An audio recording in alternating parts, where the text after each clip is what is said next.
Assalamualaikum warahmatullahi wabarakatuh. Saya Ahmad Nur Yasin dengan NIM 228319017 dengan MK Keselamatan dan Kesehatan Kerja atau bisa disebut dengan K3. Di sini saya akan menjelaskan tentang pengelolaan laboratorium dan bengkel. SMK Teknologi dan Industri sebagai lembaga penyelenggara pendidikan dapat diidentikan sama dengan sebuah industri. Industri maju karena menggunakan standar manajemen perawatan Kaizen yang dilengkapi dengan just in time, total preventive maintenance, JIT, TPM, dan 5R. Organisasi suatu industri yang besar diperlukan pengaturan untuk memperoleh efisiensi yang tinggi.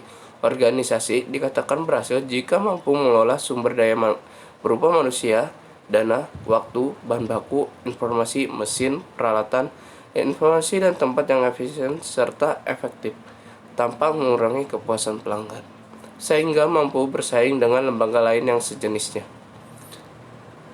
Bagian-bagian yang terdapat pada pengelolaan laboratorium dan bengkel. 1. Manajemen operasional. 2. Manajemen perbaikan berkelanjutan. 3. Pendekatan JIT atau just in time. 4. Total Productive Maintenance TP atau TPN. 5. Pengembangan sistem laboratorium dan bengkel berbasis komputer. 6. Pengembangan model SIMARS. 7. Manajemen perawatan fasilitas. 8. Manajemen penataan fasilitas laboratorium dan manajemen bengkel. Di sini saya akan menjelaskan bagian-bagian yang terdapat pada pengelolaan laboratorium. 1. Manajemen operasional. Menurut Tambolon, manajemen operasional merupakan manajemen proses konversi dengan bantuan fasilitas seperti tanah, tenaga kerja, modal, dan manajemen pemasukan yang diubah menjadi keluaran berupa barang atau jasa.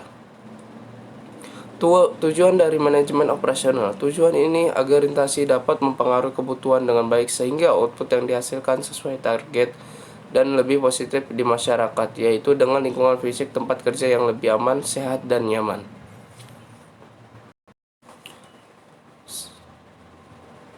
Selanjutnya, manajemen perbaikan berkelanjutan. Manajemen perbaikan berkelanjutan adalah perbaikan secara terus-menerus dan berkesinambungan. Manajemen perbaikan berkelanjutan selalu membawa ke arah perubahan yang lebih baik. Suatu lembaga atau organisasi jika mendapat manajemen perbaikan berkelanjutan secara pelan-pelan namun pasti akan mempengaruhi orang-orang yang berada dalam lembaga atau organisasi tersebut. Penerapan manajemen perbaikan berkelanjutan menurut Dr. Deming dan Dr. Juran dari AS. Di sini terdapat 4 poin penting yang dia kemukakan. 1. Konsep 3M, mudah, murah, dan muri dalam istilah Jepang. Konsep ini dibentuk untuk mengurangi kelelahan, meningkatkan mutu, mempersingkat waktu, dan mengurangi efisiensi biaya. Mudah artinya sebagai pengurangan pemborosan, murah artinya sebagai pengurangan perbedaan, dan muri artinya sebagai pengurangan ketegangan. 2. Gerakan 5R, ringkas, rapi, bersih, rawat, dan rajin. Ringkas artinya membersihkan tempat kerja, rapi berarti menyimpan dengan teratur, resik berarti memelihara tempat kerja supaya tetap bersih, rawat berarti kebersihan pribadi, rajin berarti disiplin dengan selalu menaati prosedur di tempat bekerja. Konsep PDIC dapat manajemen perbaikan berkelanjutan. Setiap aktivitas usaha yang kita lakukan perlu dilakukan dengan prosedur yang benar guna mencapai tujuan yang diharapkan. Maka PDIC plan (plan, do, see, check, and action) harus dilakukan terus-menerus. 4. Konsep 5W plus 1H. Salah satu alat pola pikir untuk menjalani roda PDCA dalam kegiatan manajemen perbaikan berkelanjutan adalah dengan teknik bertanya. Dengan bertanya dasar 5W plus 1A. What, who, why, where, when, dan how. Menurut Masaki Malgambi pada tahun 1907, manajemen perbaikan berkelanjutan artinya menyempurnakan atau memperbaiki berkesinambungan yang melibatkan semua orang, baik manajemen puncak, manajer, maupun seluruh karyawan. Karena manajemen perbaikan berkelanjutan adalah tanggung jawab setiap individu.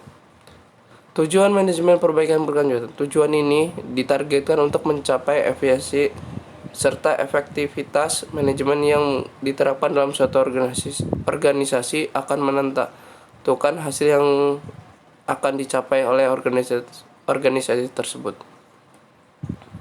Di sini ada peta konsep berdasarkan manajemen perbaikan berkelanjutan dibagi menjadi 6 konsep utama, yaitu perbaikan, perawatan, dan inovasi. 2. Orientasi proses atau hasil. 3. Siklus PDAC atau CDCA. 4. Mengutamakan kualitas. 5. Berbicara dengan data. 6. Konsumen. Selanjutnya C. Pendekatan JIT atau Just in Time. Konsep Just in Time adalah suatu konsep di mana bahan baku yang digunakan untuk aktivitas produksi didatangkan dari pemasokan atau supplier tepat pada waktu bahan itu dibutuhkan oleh proses produksi, sehingga akan sangat menghemat bahkan meningkatkan biaya persediaan barang, penyimpanan barang, atau stocking cost. Pendekatan just in time, ciri-ciri antara sebagai berikut. 1. Pelayanan secepat mungkin. 2. Akurat. 3. Relevan dan selamat. 4. Pelaksanaan produksi terjamin aman dan memenuhi standar. Berikut ini konsep penerapan sistem JIT. 1. Memperluas jaringan. 2. Memperluas teknologi ICT. 3. Berorientasi pada kualitas dan perencanaan beban yang seragam. 4. Mempersingkat waktu untuk bersiap. Selanjutnya D. Total Productive Maintenance atau TPM. TPM atau Total Productive Maintenance adalah sebuah sistem manajemen perawatan yang dalam proses melibatkan orang mulai dari manajer hingga ke operator dan teknisi di level paling bawah. Sistem ini bersifat menyeluruh dan terintegrasi dengan baik, meliputi personel perawatan, piranti dan alat uji, suku cadang, fasilitas khusus, data, dan perangkat lunak. Batas Total Production Maintenance atau TPM terdiri dari 5 unsur. 1. Membangun kerjasama di industri untuk memaksimalkan efisiensi sistem produksi. 2. Mendekati lapangan dan membangun organisasi yang menangkal setiap jenis kerugian sepanjang masa pakai sistem produksi. 3. Implementasi TPM ke seluruh departemen lintas sektoral. 4. Melibatkan setiap individu dan pemimpin sehingga pekerja lapang lintas level. 5. Mengadakan kegiatan zero loss melalui kelompok kecil. Pemeliharaan berkala periodic maintenance, yaitu pemeliharaan yang dilakukan secara berkala sesuai dengan jadwal yang telah diprogramkan. Perbuatan jadwal ini berdasarkan kepentingan perilaku terhadap objek pemeliharaan, misalnya laporan penggantian oli seharusnya berapa jam kerja, penyelesaian ulang bagian-bagian bergerak setiap bulan, dan bagian pemeliharaan berkala dikenalkan adalah pemeliharaan weekly, monthly, dan yearly. Istilah-istilah yang sering digunakan dalam sistem pemeliharaan. Running maintenance ialah pemeliharaan suatu mesin atau peralatan atau fasilitas dapat keadaan bekerja atau dioperasikan atau digunakan. Shutdown maintenance ialah pemeliharaan suatu mesin, peralatan yang atau fasilitas yang mana mesin tersebut harus dihentikan atau tidak dipergunakan karena tidak mungkin dilakukan pemeliharaan bila mesin atau peralatan dalam keadaan bekerja. Lack of maintenance ialah kekurangan atau kelemahan dalam pemeliharaan, disebut juga pemeliharaan yang tidak baik. Predictive maintenance atau pemeliharaan perkiraan ialah kegiatan pemeliharaan yang memperkirakan umur atau masa pakai efektif dan efisien suatu komponen sehingga orang dapat memperkirakan kapan komponen tersebut harus mendapat perlakuan pemeliharaan. Selanjutnya, ada beberapa jenis pengujian yang harus dilakukan terhadap hasil perbaikan ini, yaitu 1. Uji tampak. Maksud ialah perbaikan perlu dilihatkan secara visual apakah sudah tampak rapi, tertib, dan sempurna rakitannya. Uji geometrik ialah pengujian komponen mekanik seperti peralatan permuka, kesentrian putar, kesikuan, kedataran, dan sebagainya. Uji fungsi ialah menguji semua bagian yang bergerak apakah bagian-bagian tersebut telah berfungsi sebagai mestinya.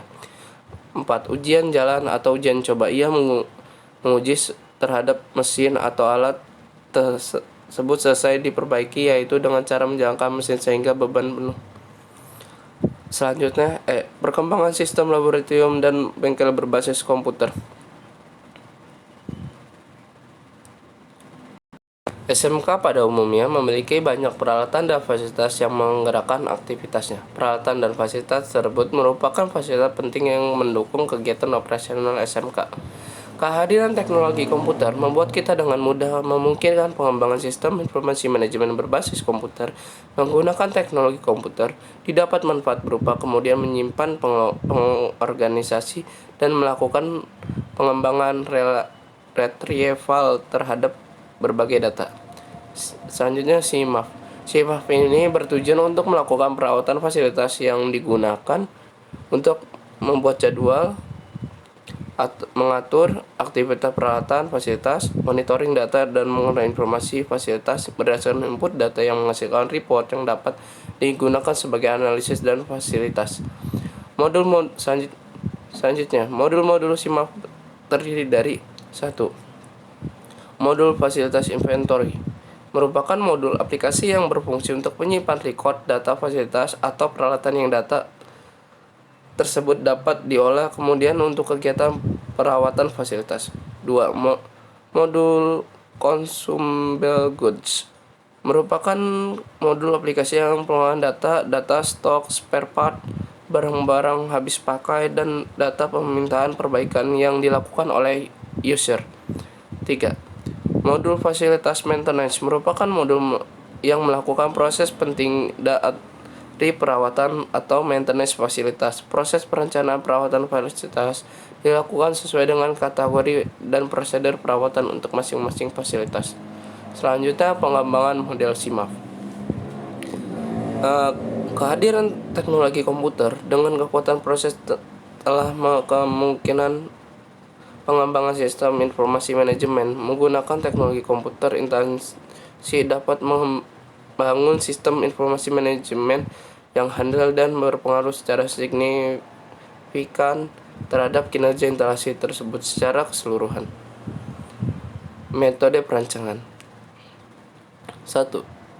System Development Life Cycle.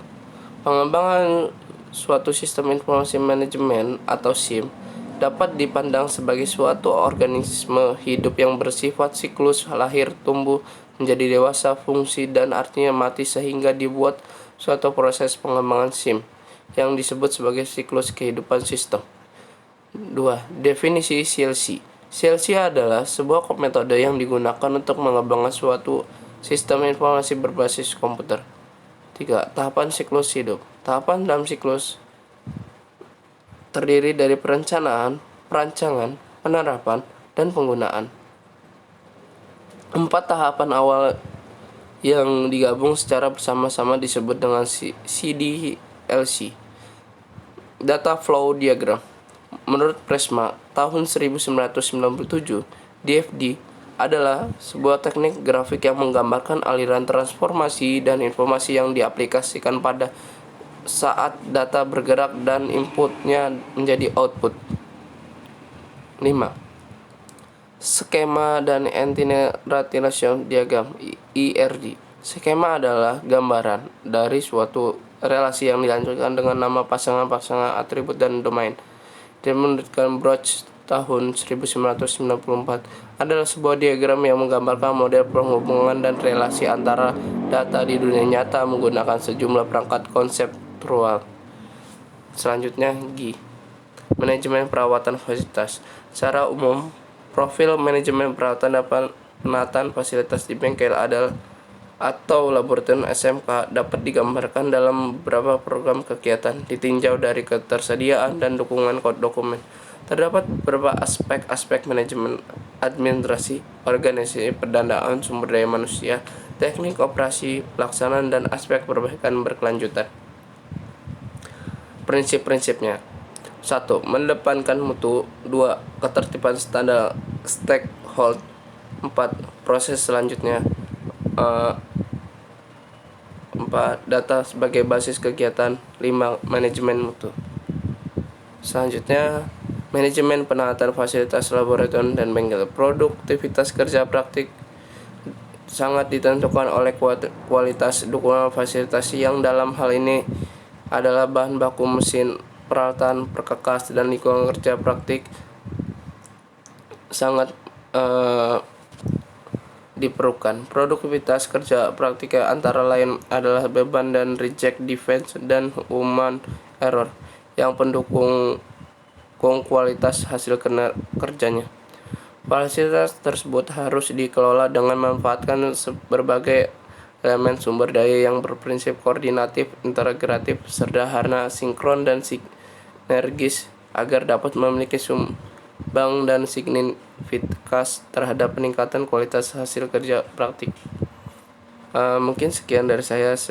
Wassalamualaikum warahmatullahi wabarakatuh.